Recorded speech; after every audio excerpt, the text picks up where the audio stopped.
प्रजापति कहाँ से आया? देखो, जो 4 वर्ण थे, ब्राह्मण वर्ण में कोई जाति नहीं बनी। ब्राह्मण वर्ण था, ब्राह्मणी जाति थी। क्षत्रियों में कोई जाति नहीं बनी, क्षत्रिय वर्ण था, क्षत्रिय जाति थी।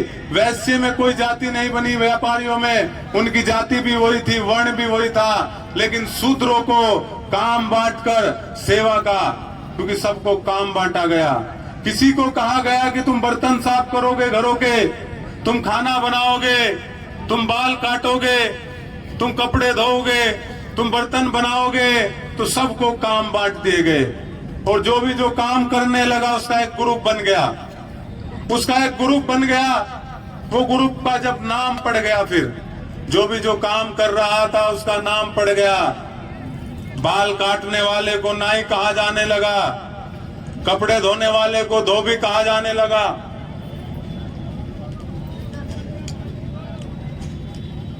घरों में पानी भरने वाला, डोली उठाने वाला धीवरकार हो गया, बर्तन बनाने वाला कुम्हार हो गया। इसी तरीके से जातियां बन गई। बात समझ आई कि नहीं आई? फिर ये जाति अलग अलग कैसे होगी गांव में?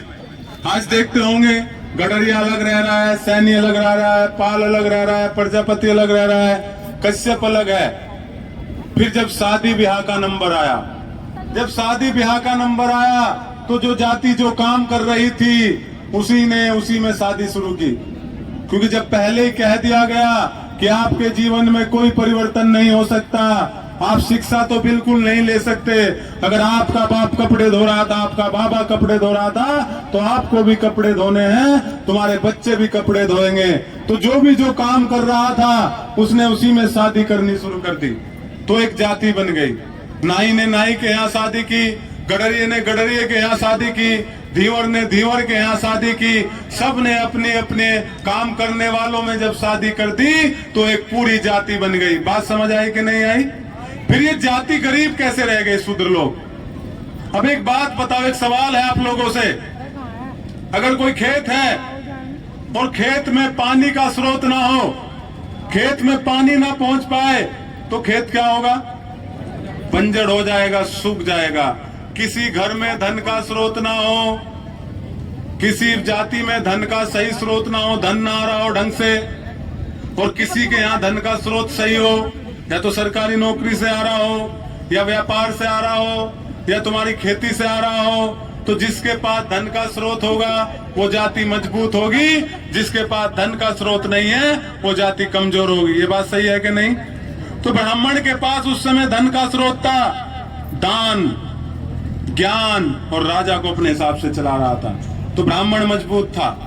क्षत्रिय राजा थे, राजा जनता पे टैक्स लगाता था, जनता के टैक्स से उस पे पैसा आता था, तो क्षत्रिय भी मजबूत थे। वैश्य व्यापार करता था, व्यापारी भी मजबूत थे। लेकिन शूद्रों को कहा था कि तुम्हें सेवा करनी है, और सेवा के बदले जो तुम्हें ये दे दे, जो भी ये तीनों ब्राह्मण क्षत्रिय वैश्य दे दे, सेवा के बदले उसी में अपना जीवन चलाना है। तो जो भी आप सेवा करते थे उन लोगों की, उनके बर्तन साफ करते थे, उनके कपड़े धोते थे, उनके बाल काटते थे, तो वो जो भी फटे पुराने कपड़े या जो भी बचा हुआ खाना हमारे इन सेवक जातियों को दे देते थे, उसी में हमें जीवन बिताना पड़ता था। ये बात सच है। इसलिए आप लोग गरीब होते चले गए। और शूद्रों में भी दो बन गए, शूद्र और अतिशूद्र।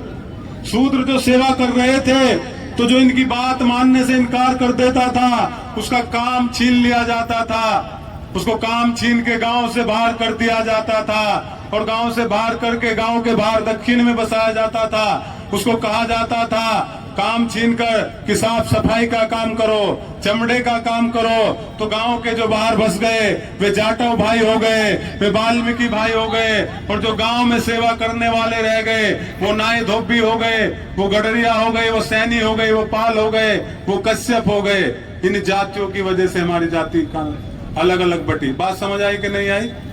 फिर देश गुलाम बना, देश पे आक्रमण हुए, अलग अलग आक्रमण हुए, देशों ने अलग अलग आक्रमण किया। इतने बड़े देश की जनसंख्या को बहुत सा छोटे लोगों ने गुलाम कैसे बना लिया? भाई करोड़ों की जनसंख्या, मान लिया हमें 1000 2000 लोग बैठे हों और 10 लोग आके हमें गुलाम बना ले, तो क्या हो सकता है? क्या तो कैसे गुलाम बने?